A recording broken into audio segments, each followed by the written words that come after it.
Hello, welcome to Gardener's World. Well, I don't suppose there is a garden in the land now that isn't feeling the effects of the drought. And one of the things that are happening in the garden is that plants, annuals, perennials, are setting seed much earlier than they normally would.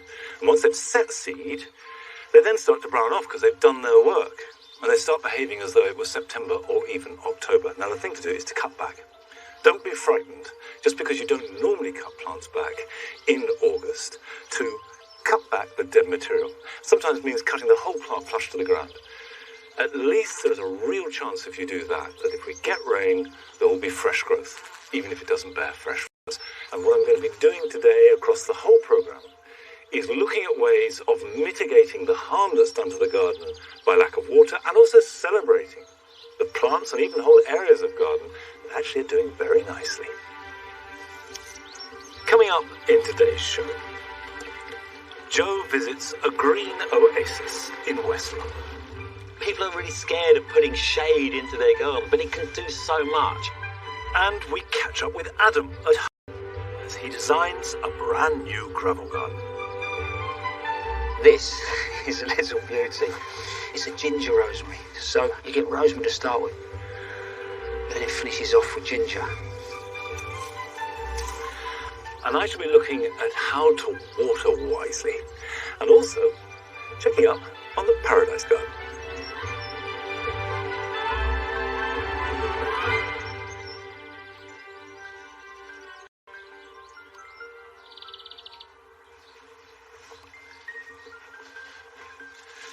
This is a rambling rose.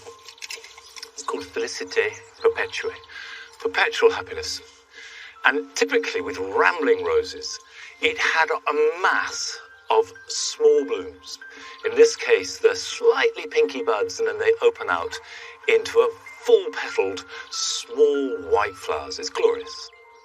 It's very, very typical in its behaviour on how a rambler behaves as opposed to a climber. And the easiest thing to remember is rambling roses have these great arch stems that I'm sure there is an inclination to cut these back and tidy them away. But these are going to provide next year's flowers, or at least the best ones. So what we want to prune, if anything, is the oldest growth. Now, the first thing I want to do is get up that like that. Now, I have these wires here. They're running down the roof.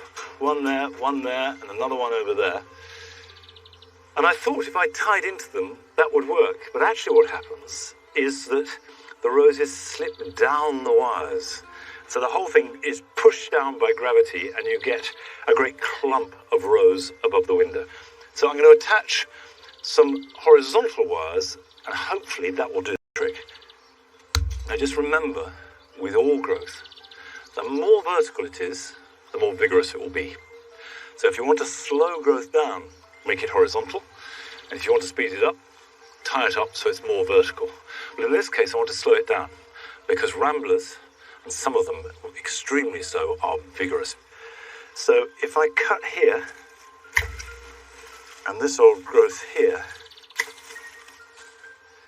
that creates room for this one to come across. What I really like about rose pruning and training is that you are both establishing order, and a lot of gardening is just that. It's establishing some kind of order out of chaos. And also you're setting something up. You know that you're doing it good, that next year's performance will be better as a result. And that's deeply satisfying.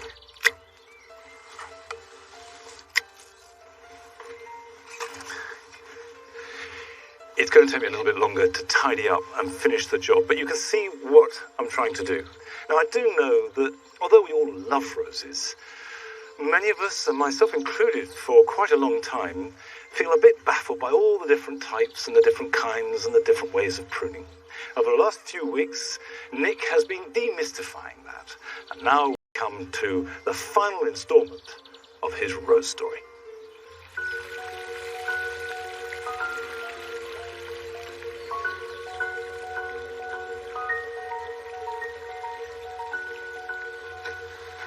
Last time I looked at Floribunda, hybrid tea and bourbon roses, which have long been celebrated for their incredible range of scent and their voluptuous blooms. Today I'm going to be looking at how rose breeders have taken the genus to the next level, giving us gardeners a veritable sweet shop of blooms which combine the best of old rose form and colour, but with the bonus of repeat flowering all the way through summer. And it's these roses which have had a huge impact on the history of the genus. Joseph Pemberton, a passionate rose breeder, developed a range of wonderful roses, the hybrid musks. They are the result of crossing China roses with others from Asia and Japan. For me, one of the best hybrid musks has to be this. It's Rosa ballerina, and it's been around since 1937, and I think that longevity is an incredible endorsement of it being a good and high-value rose. It's not scented, but I think it more than makes up for that in many different ways. It produces these big trusses of flowers, which repeat all the way through summer. So as this fades, this next truss over here will come into flower. Now, the individual blooms are great because they're single, which means they're really useful for pollinators, but they also have a lovely quality to them. They start with this darker pink bud, then they fade through to having this pickety edge, and then through to a near white bloom. So it gives you this lovely multi-tonal quality through the whole plant. Arguably the most popular of roses gracing our borders today are the English roses. The man responsible for these is David Austin, a farmer's son who in the 60s was inspired by a neighbouring plant breeder to concentrate on hybridising roses rather than crops. David's ambition was to give gardeners an improved range of roses with full blooms, packed with petals that offer that classic and highly sought after old rose look with a longer flowering period, health and vigour, and where possible, an attractive scent. This is one of the newest English roses. It's Thomas à Becket, and it really embodies what English roses are. It's got these fantastic full blooms which repeat all the way through the season, and it's got a great scent, which is really old rose, so it's just so charming. But the thing that I particularly like about this cultivar is it's got quite loose, open habit, so it almost feels like a wild or species rose. And it's got great height. It'll come up to 5 or 6 feet. Now, in terms of the blooms themselves, well, they've got this delicious sort of crimson look to them, and then they've got this slightly lax habit to the flowers as well, which I think gives it a lovely quality. In terms of growing it in the garden, it's really adaptable. It will grow in full sun, as it is here, and equally it will grow in part shade.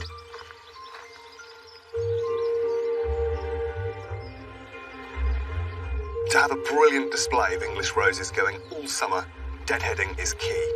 This is loosely termed as summer pruning. Doing this regularly keeps them flowering and directs the plant's energy in producing new blooms. It's best to remove the spent flowers and around 6 inches of stem to increase the performance of the plant. One of my absolute favourite English roses is this. It's Queen of Sweets. It oozes pure romance. If you see it from a distance, it almost appears white. But as you get closer to it, you see it's got that beautiful baby pink that comes out from the centre and then gets paler as it moves towards the edges of that cupped flower. There's almost a pear-like quality to the mass of ruffled petals that are all packed in there. As if that weren't enough, it's also got a fantastic scent. There's hints of myrrh and Parma violet in there, which I think are absolutely lovely. In terms of how you use this in the garden, it's great because you can mix it into herbaceous or shrub borders. I've used it in the past as a hedging plant, but equally it will stand alone. Now, it works brilliantly also as a cut flower. If you're looking for fantastic scents and pure, unadulterated romance, you'd have to go a long way to find a rose better than this.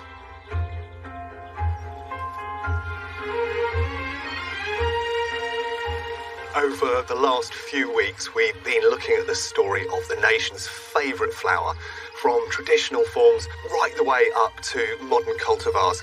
And there really is an incredible range of roses out there in terms of colour, form and size, meaning that there's one to suit every single garden. So be brave, try out a new form and celebrate the incredible flower that is the rose.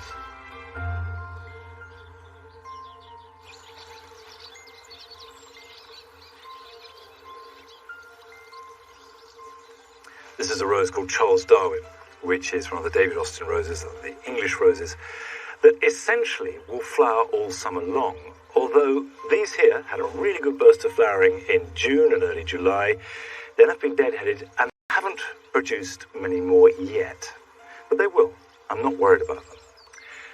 I've had a letter from Una O'Malley, a viewer who said that she has an iceberg rose, which normally flowers from June right through into winter. And I know that icebergs can be flowering on Christmas Day, but this year, that's not the case. It flowered, and now there are none to be seen. Now, I would say this is a direct result of the extreme heat and dryness we've had.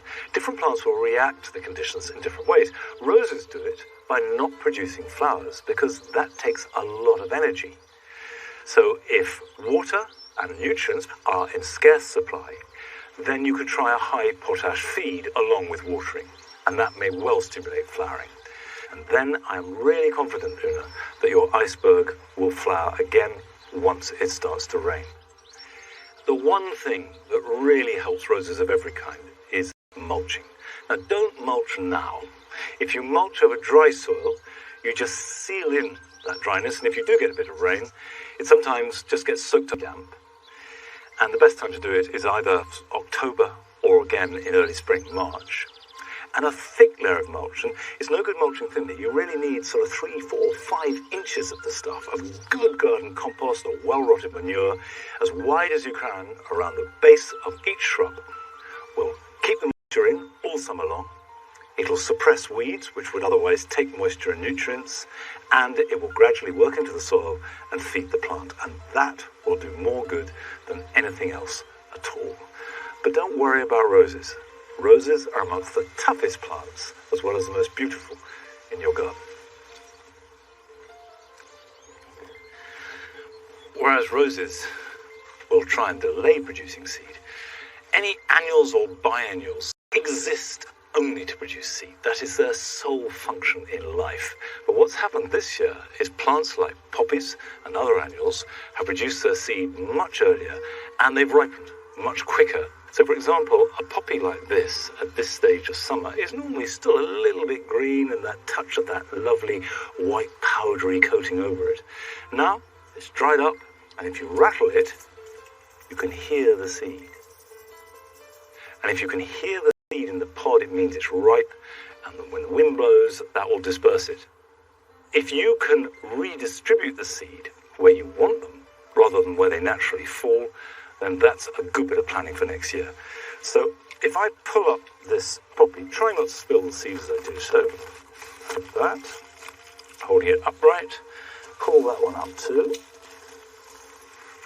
Now I'm going to take these, not very far, but I'm going to sprinkle them straight away.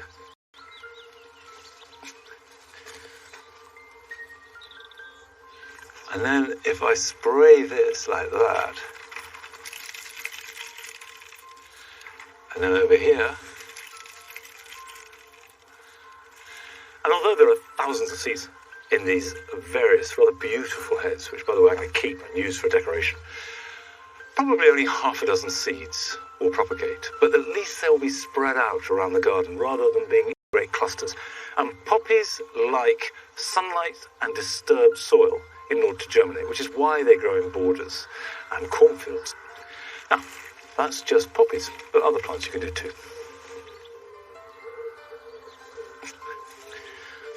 What I like about seed collecting and sowing like this, it's the lazy man's gardening. There's nothing complicated or technically difficult about it. What I'm going to do is cut this foxglove, the whole thing down the bottom here. Too many foxgloves.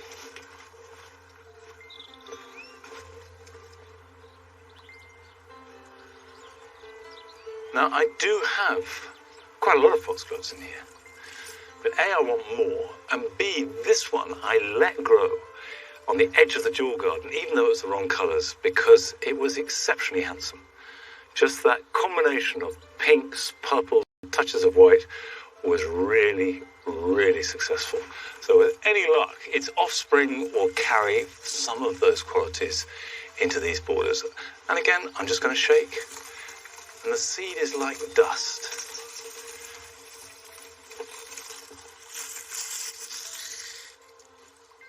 Unlike poppies, foxglove should germinate fairly quickly, but might take a few years before it flowers. But if you do it every year, you'll get this succession of growth and flowering. Now, we all hunt after as much flowering as we can in the garden. It is the aim of most gardens, particularly in summer. But this year, because of the drought, we have far fewer flowers. But what we're left with is still lovely. The green of a garden and all those subtle shades not only looks beautiful, but is incredibly calming and restful. And Joe has been to visit a garden that specializes in producing green foliage of every shape and form.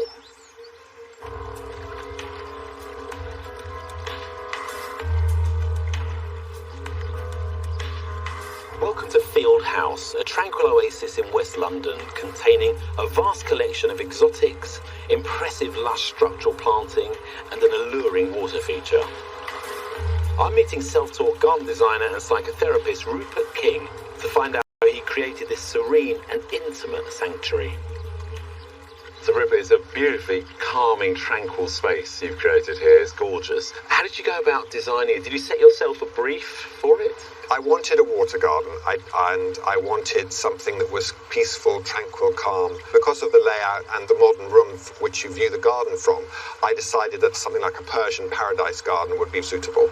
And this incredible back of the house, it's a huge picture frame, isn't it, out onto the garden, this wall of glass. But it means the design of the garden is more critical than ever because you're viewing it from pretty much everywhere. I mean, it's crucial. In a way, the design dictated that dialogue. The pond takes you down the garden, and then the tree ferns, this wonderful explosion of green at the end. You just follow that line down. It invites you to come through into the garden. Yeah, it works beautifully. But you've been very bold with your plant choice. I mean, there's a lot of architectural plants. A garden like this, you either have to go for colour or you go for different shades and textures of green, and I went for the wonderful styles of green that you can get. Just sitting or being in a green space, you just naturally relax. You have repeated plants here. It's not a sort of plant collector's garden in that you've got one of everything. No, I don't want to make it too busy. You know, I think certain, like the grasses, I repeat because I think that's sort of a theme that holds it together.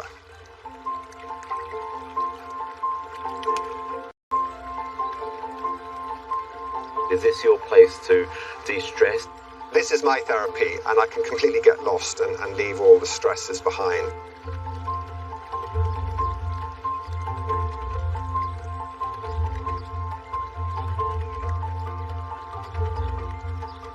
The layout of this garden is so simple. Rupert has dug up the lawn and invested in this fabulous water feature which dominates the middle of the space. And from inside it lines up perfectly with the window, and actually it's the centre line, the axis of the garden as a whole. You could fold it in half. But as you move around the garden, you can hear it from everywhere, and the sound is just perfect. It's nice and tranquil, brings a calming presence to the garden, especially on a hot day like this.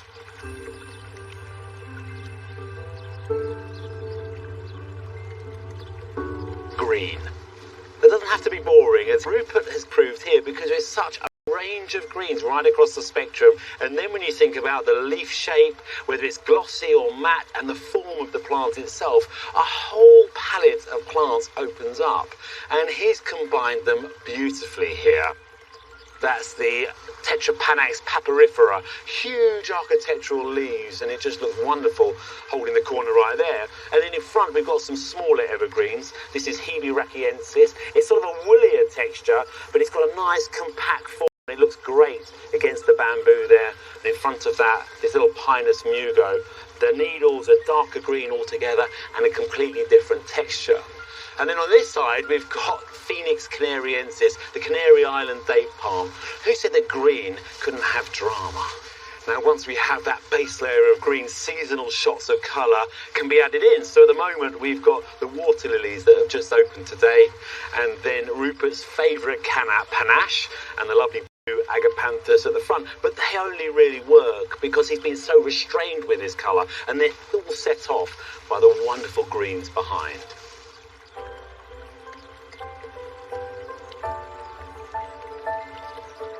know a lot of people are really scared of putting shade into their garden, but it can do so much for the composition as a whole.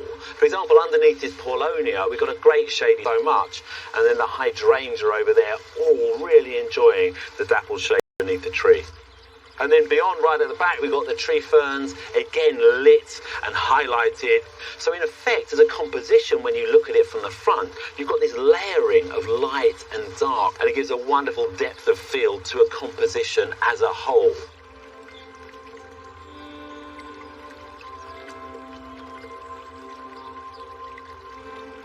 This really is a three-dimensional garden. Your eye is drawn into corners, beautiful composition, plant combinations, and perfectly placed sculptures as well.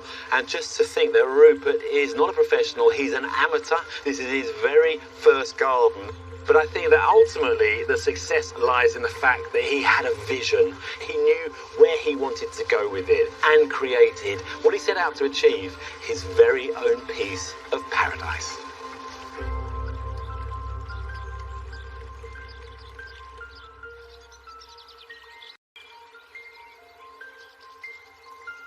Everybody says that they want their garden to be a piece of paradise.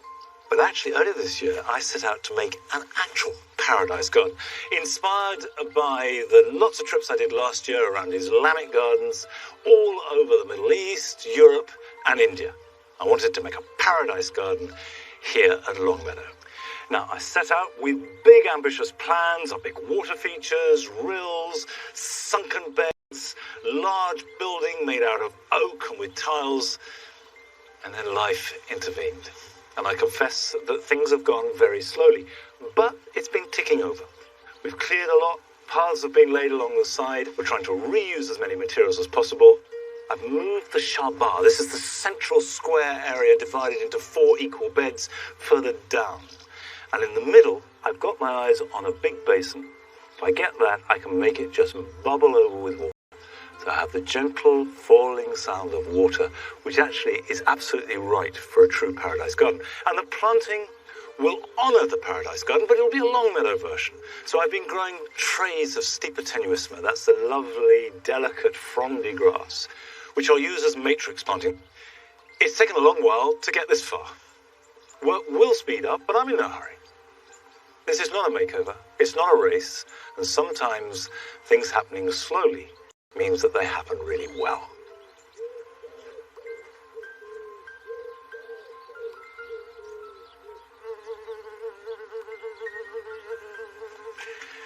The Paradise Garden may have been hanging fire, but the Jewel Garden is positively flaming under the sun. Haven't minded at all. They have gone over a little bit quicker than I would normally expect, but while they've been flowering, they've been glorious. Sweet peas, however, really do need at least moisture and preferably coolness as well to thrive. Last summer, for example, we had that wet summer. They were fantastic. This summer, partly through sweet pea exhaustion and partly through the weather, we've had very few indeed. But at least if you grow them in a container, you can keep them watered. And this, which I put in very late, I have to say I didn't plant this till May, which in sweet pea terms is getting on, is growing fine. It just hasn't really kicked in for flowers, but it will do, because it gets watered every week. And as with all sweet peas, even if they're not growing well, keep them tied up, because otherwise the weight of the growth, they can bend down and break and get in a tangle. Now, the plants here in the Jewel Garden that have done best are established ones, and we haven't had to buy anything new ones or change many. And in general, I try not to spend too much money on transforming the garden, because there's no need. You can recycle as much as possible. And we went to visit a garden where that premise hasn't in any way inhibited it from becoming something really dramatic. I'm Wayne Mill, and we're in Clapham, and although we're in the centre of London, there's city noises all around us, I find I can completely lose myself in this garden.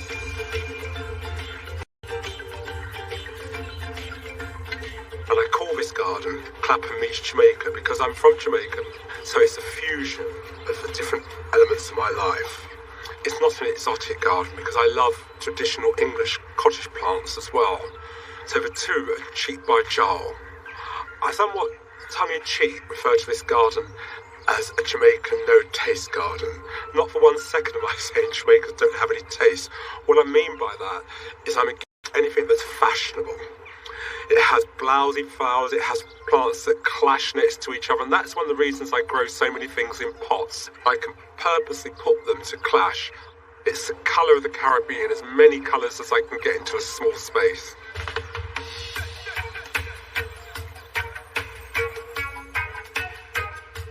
I call this my theatre of plants. It's the only part of the garden you can see from the house because the garden is on a different level, and it's the view I get every morning when I have my tea before I face the world. And the advantage of having things in pots is when the plants are at their best, they come to the theatre here, and then I can move them to other parts of the garden. It allows you to grow things that normally wouldn't grow together. The inspiration of this garden really is from my childhood, things that remind me of growing up in the Caribbean.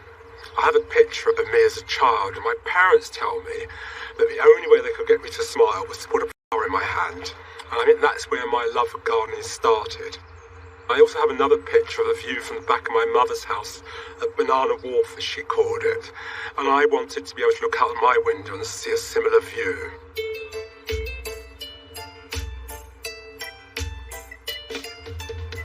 This is another section of the garden that I've created in the tradition of a veranda. And verandas in Caribbean cultures are very important. They're a place where you sit at the end of the day and have a gin and tonic or a rum punch and you gossip.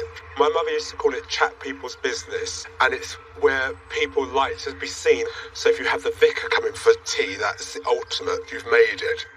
And it's surrounded by the different bananas, the tree ferns, the gunneras, the hostas. I haven't tried to replicate a Caribbean garden because it'd be impossible. So what I go for is what I call fakery. I grow anything with big leaves that looks like it could come from the Caribbean. When I started this garden, there was absolutely no budget. So it's really to reuse as much as possible. I knew I wanted containers, so I started to look in skips as I'm out and about. And I was astonished to find people put plants in there as well. I found a tree fern, which are very expensive, just abandoned. And I brought it back to life, and it takes pride of place on the steps. This section is where the garden really opens up. And I love the different heights and the fact that there's trees. You have so much privacy for London. There's not much depth in terms of the soil towards the back of the garden. It means that things won't get too big. But I do think it's important, even in a small garden, to have different heights. I don't see the fact that this garden is north facing as a problem, it's a challenge. Yes, there's areas where it's very shady, doesn't get much sun. But I totally disregard the guide, the rule books. If it says it needs sun, I'll still give it a try, but my cut-off point is 4 years. If after 4 years it's not doing something I like, then I do give it away, but I never throw a plant away. My top tip in terms of doing a garden budget is almost every garden centre superstore has what I call half off, half dead. Check the roots. If the roots are there, you'd be amazed what can be revived. And they're the plants I often go for, partly because I can't waste. What I'm doing here is demonstrating how to rescue a plant that perhaps has been forgotten because I have so many pots, or you build into a bucket of water and really push it in, and the bubbles you can hear means that it's the air's escaping, and I leave it there until the bubbles have stopped. And then once the bubbles stop, then you know it's had a good drink. And this really helps with the plant's recovery. And it's simply a case of taking it out and keeping an eye on it and giving it lots of love. I'm not one of those people obsessed with tidying their garden, particularly as the season goes on, you get into autumn and winter. I leave plants, not only is it good for wildlife, quite often, particularly with annuals, because in a city you have microclimates, so some annuals will come back and think, wow, it's flowering again. Like all gardeners, I wage war against slugs and snails, and I sort of see it as you win some battles, but you use as much armour as you can.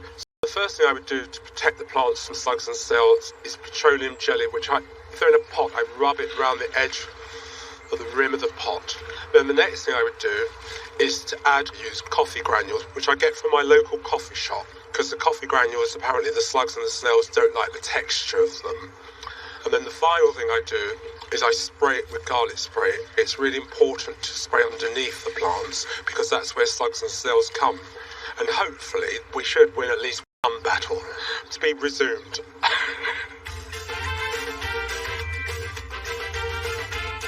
The feeling I get when I come into this garden is just one of I'm able to float away, and all the woes of the world just seem to disappear. But I recognise it's not everyone's cup of tea. It's not tasteful. But I don't want a tasteful garden. It's me. Come on.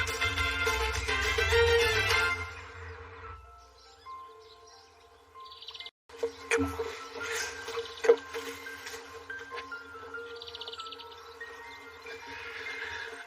I am certain that all the best gardens, whatever type they are and wherever they are in the world, are as much about their creator as they are about plants.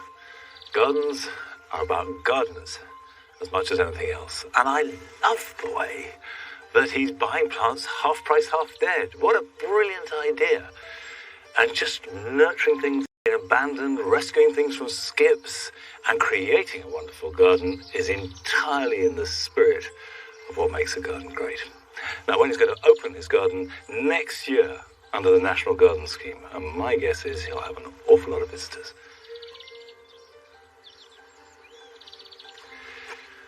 My regal lilies were good this year, but they're over now. One last bloom, but in effect, they're done. And if you have lilies, if you leave the seed heads on, and although the seed heads are quite attractive and interesting, which will provide next year's flowers. So unless you actively want to keep the seeds, and it's a fairly slow process growing lilies from seed, I would cut them off, but let the foliage die back. And all that energy from the sun will go into the bulbs, and then you'll have really good flowering next year. I'll finish the rest later, but I just want to show you something, because this is cornerstone China Girl. And you can see it's looking a little bit droopy and floppy in the heat. But I'm not too worried, because I know there is water for the roots to get at. And that's because I've mulched it. Now, I've mulched it with bracken to lower the pH. But the net effect, although the mulch is really dry, that's tinder dry, underneath it, if I pull it away, you can see that the compost is actually quite wet. There's a lot of moisture in there. Watering this just once a week. And there's still enough for the corners to get at. But the critical thing is to mulch, and it really doesn't matter what you use at this stage. I've used bracken there, but you could use fresh grass clippings, you could use gravel, slate, even pebbles will do. It doesn't have to be your finest garden compost. What you want is an insulating layer to stop the moisture evaporating, and that will make a difference very often between life and death. Still to come. Carol travels to Derby to visit the biggest national collection of hydrangeas in the country. And I'll be showing you how to make the use of the water that you do have as effective as possible. And certainly here at Longmeadow, which is normally a really wet place, we've had to think very carefully about which plants we water and which plants we leave to cope without. Now, it's a while since we visited Adam in his own garden, so let's go and see how he's getting on.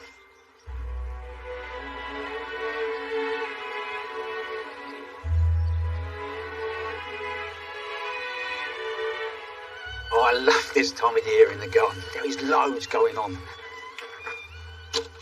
This is the wildflower that I started sowing earlier on in the year. Coming on really well, and that'll go into the orchard probably about October time. This is my space where I get to play, mess about and experiment. And that's exactly what I want to do today.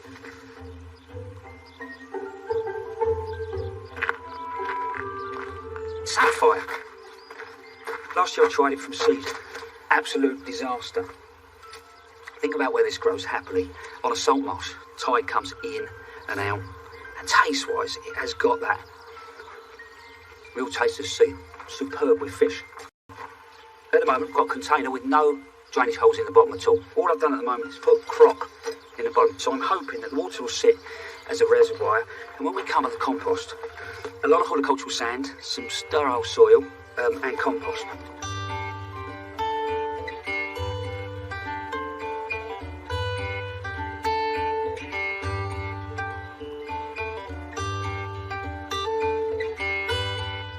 So there you go, it's my version of a salt marsh. But I think the magic ingredient is going to be sea salt. So, teaspoon every time I water, so that's rainwater, and then stir it. And hopefully that'll be just what this needs. Mirroring samphires' natural conditions, it will be best in full sun. Next, I'm off to start another project, my new gravel garden. The reason I've gone for a gravel garden is because realistically it's quite a cheap and cheap way of creating, a new seating area. So I thought about, we want a table and chairs in here that sits 6, but then when it comes to design, I want to work the planting in around it. And I've looked back at the house for the inspiration, and the angle off the window really starts to pick up in the brickwork that works all the way around. And then we come to the planting. You probably won't believe me, but someone was throwing this buxus away, so I've got my hands on them. Straight away, they're creating rhythm through this space. And then we come to the tree, which is my Father's Day, but it's Lagerstromia, which is a beautiful tree, lovely evergreen leaves, but the flowers are crepe-like. So got that all in, and today I just want to get a few plants in. Before I start with the fun bit, to tell you a little bit about the soil. What I've done straight away is dug in loads of gravel and loads of manure. So what I do is work the gravel in. I'll let the weeds come up first time round when I finish planting, clear them all out, make sure there's no baddies, and then I'll use the gravel later on in the season as the mulch. Here we go. So the first thing I want to do is get through, I suppose, another layer of structure, but it's herbaceous structure, and I'm going to use grasses to do that. So this is absolutely stunning. This is Stiper barbatia. And if you look at the seed heads on this, they look like ostrich feathers. So what I'm looking to do all the time is link things together, create some sort of rhythm all the way through the space. So I've got that. You'll come through that gateway there, and bang, you'll get that movement wrapped around that post, which will be lovely. But then if we come back to the space between the buxus here, I need to repeat something back in there.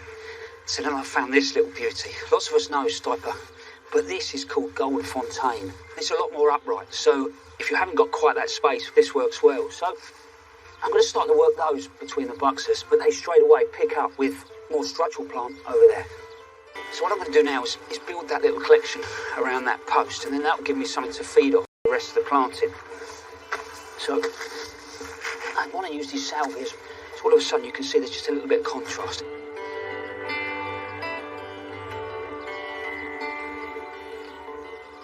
So I'm just going to work this salvia, roughly there in a minute. They'll move them around as I put the rest in, but you can see you're going to come through, so either side of you, you can see that salvia colour.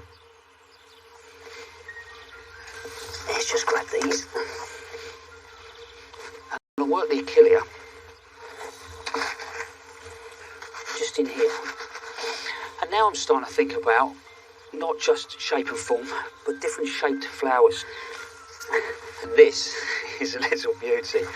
It's rosemary, but it's a ginger rosemary. So you get rosemary to start with, but then it finishes off with ginger. And I'm putting this one down here, because actually, as you move past, the scent will kick up.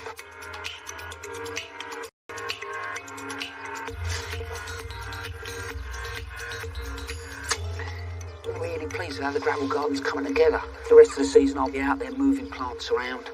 But it's these beauties that are going to be the jewels at the end. These succulents that I've fallen in love with in the last couple of years. But all that, if I'm honest, is for another day, because now I'm off for a nice cold drink.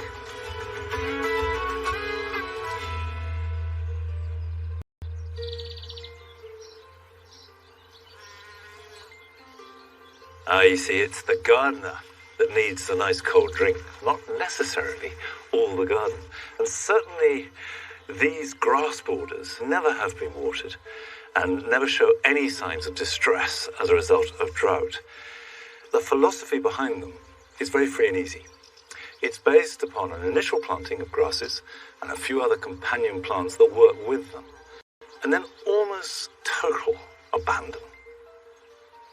Occasionally even weeds look good enough, you think, fine, You're doing a perfectly good job. You can stay. And that relaxed approach is very liberating, not just for the garden, but for the gardener too.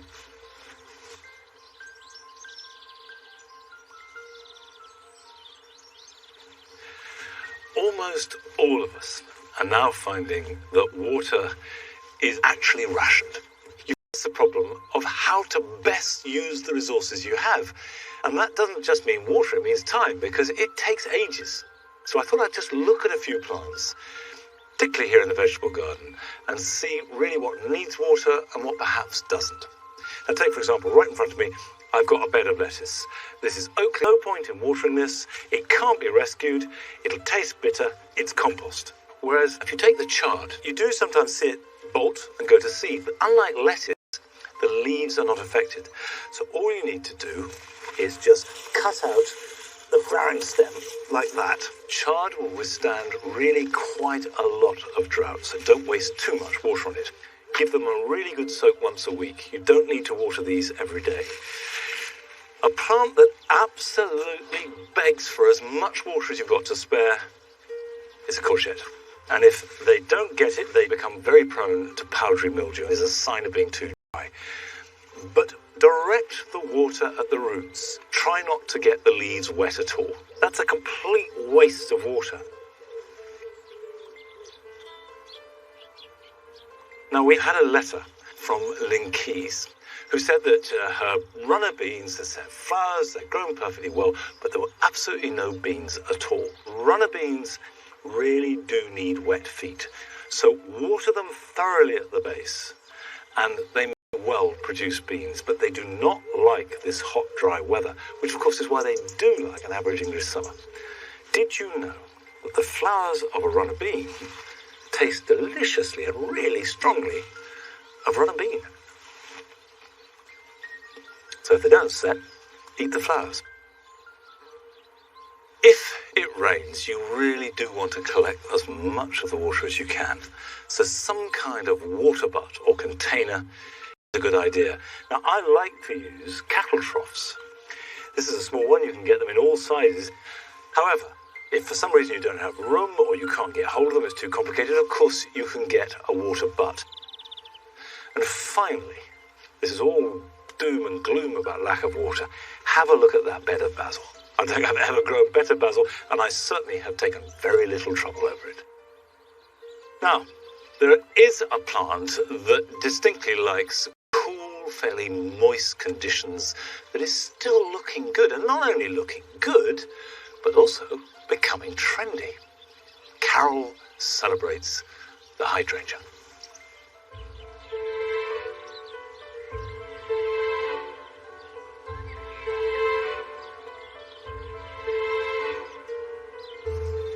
Hydrangeas tend to have this musty, old-fashioned image. We can all remember them from our childhood.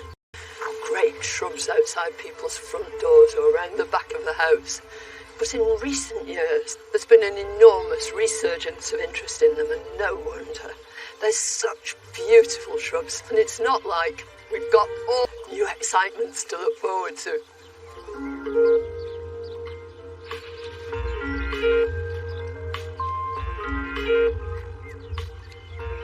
This is the most familiar kind of hydrangea.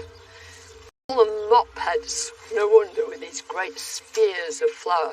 They're one half of a group called macrophyllars. Where I come from in Devon, they call them changeables, and that's because these colours change all the time according to the sort of soil they're growing in. This one is really pink, truly pink. In fact, you'll find most of the mop heads here are pink. The soil here is on the alkaline side. It's only when you get acid conditions prevailing that you get truly blue flowers. But whatever colour they are, they're utterly gorgeous. The other half of the macrophylla family are these lace caps. Around the edge of each flower head is this big circle of sterile flowers. Nothing going on here, but they're like flags that wave and bring in the insects. And this is what they bring them into, an absolute myriad of tiny, tiny little flowers. For some unknown reason, they're not as popular as mopheads, and yet I think that they're so elegant, so graceful, and these flowers are absolutely exquisite.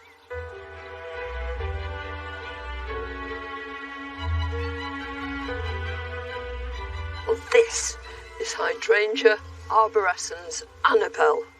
Isn't she magnificent? This is a North American species. What it does is make new shoots under the ground, and eventually this could cover this entire area. It actually needs restricting. That means that when you come to prune it, you can prune it really hard. You can do it in late autumn or early spring, and it'll burst into growth. Now, most of them are white and have these huge heads, but there are occasional ones which are pink.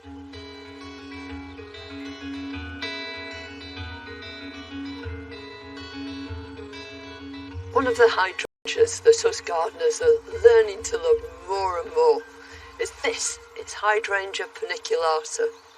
It's an Asian species, and it gets its name because of these panicles, these sort of cones of flower. It's an incredibly elegant sort of plant. That's because lots and lots of the flowers are tiny, and then above them all are these gorgeous sterile flowers. So the plant is very, very visible, and yet at the same time it's open and airy. But not all Hydrangea paniculatas have this same form. In some cultivars, this panicle is composed totally of spatium. For these, as for all hydrangeas, is very, very similar. What they like is moist soil. But even if you've got dryish soil, incorporate loads and loads of organic matter. Water frequently, especially when just planting.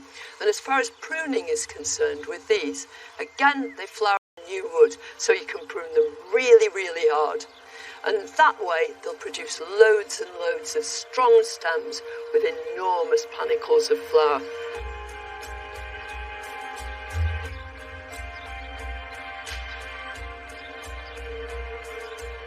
Hydrangeas are amongst the easiest of all shrubs to take cuttings from, and this is a really good time to take them. Just find unflowered shoots if you possibly can, and cut just above a leaf bud, and you can actually see on these cuttings that the wood is straight, stiff, but it hasn't become brown. It hasn't turned to old wood yet. Absolutely ideal. So I've got a nice clay pot full of really well drained compost. What I need to do now is trim this just below a leaf node, because that's the point at which the stem has most of the hormones it needs to make fresh roots. Remove the bottom leaves, and then what I like to do is nip out the top here, and all that means is that when this starts to grow and it's made some root, it will shoot from these side shoots too, and it'll make a really good bushy plant.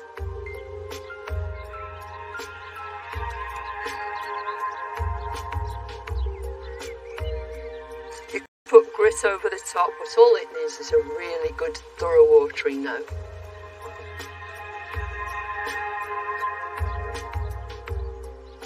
It's difficult to choose a favourite hydrangea, but over the years there are a few of them that I've come to really love. Hydrangea macrophylla Lady in Red is certainly out of the ordinary, with its cherry red sterile flowers with unusually pointed ends. Hydrangea serrata is a whole separate species. It has bright blue flowers which fade through lilac and then deepen again. And the whole bush is just so dainty, so pretty. I really want one in my garden. I've fallen for Hydrangea macrophylla salta. Not only are its deep pink flowers edged in crimson, but its foliage is dark and dramatic too.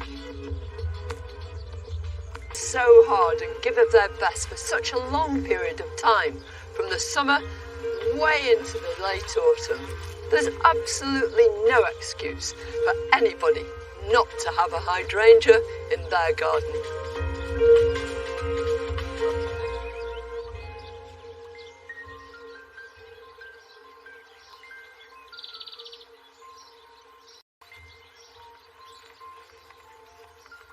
completely agree with Carol that hydrangeas are wonderful and everybody should have them if they can. But they are plants that like to be cool and damp. And when we have a drought like this, that can be tricky.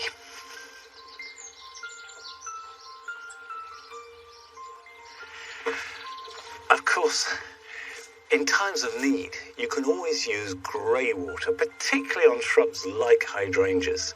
Now, grey water is essentially water that has had soap in it. Your bath, your shower, if you stand in a trunk when you shower, you can collect it.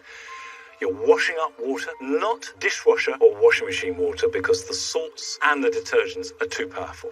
Let it cool down. You might want to collect it in a large bucket and then use it when you've got enough. And don't add it to the leaves, but just to the base of trees, hedges, and shrubs. Hydrangeas are a very good example.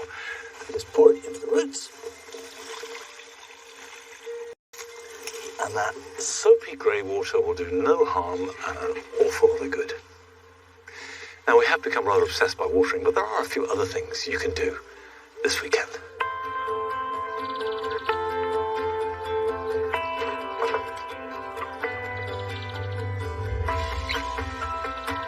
Under the blazing sun, Mediterranean herbs have finished flowering and are setting seed.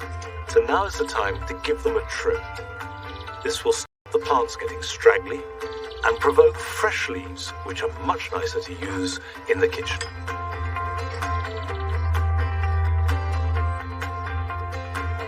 If you grow plums or cherries and feel you must prune them, the time to do this is in a dry spell in summer, and that will reduce the risk of bacterial canker, which can be a killer.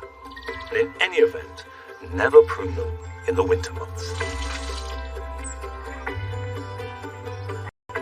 Camellias are beginning to develop next year's flower buds, so it's important to keep them well watered. Give them a good soak every week from now to October, using rainwater if you can, but tap water is better than nothing.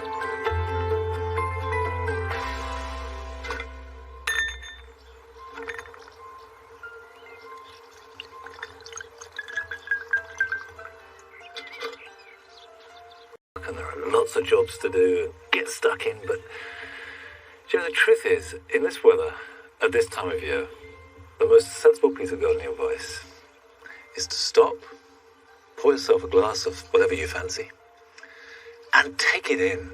Enjoy this sunshine while it lasts, because you know as well as I do that the rain and the wind will come soon enough, and then we'll look back on this summer and wonder where it went. So, enjoy it while it lasts. And I'll see you back here at Longmeadow at the same time next week. Till then, cheers.